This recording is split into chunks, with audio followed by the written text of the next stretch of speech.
Баршаларыңызға сәлем. Бүгін сіздермен қолжетімді заттарымен үйде пісірілетін осындай пряниктің рецептісімен бөлісемін. Ыдысымызға кішкене ұнымызды, тұз, шекер, ыстық сүтімізді құйып араластырып алатын боламыз.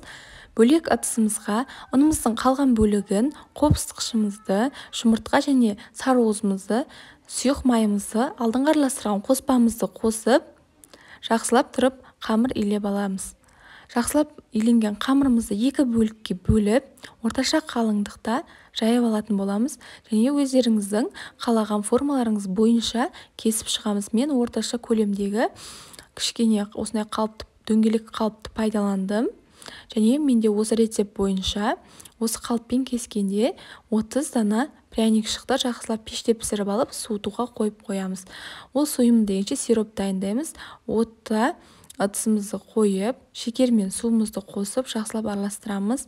Осындай қою түске енгенде алып, пряниктерімізді осылай ыдысымызға орналастырып құйып, жақсылап малып алатын боламыз.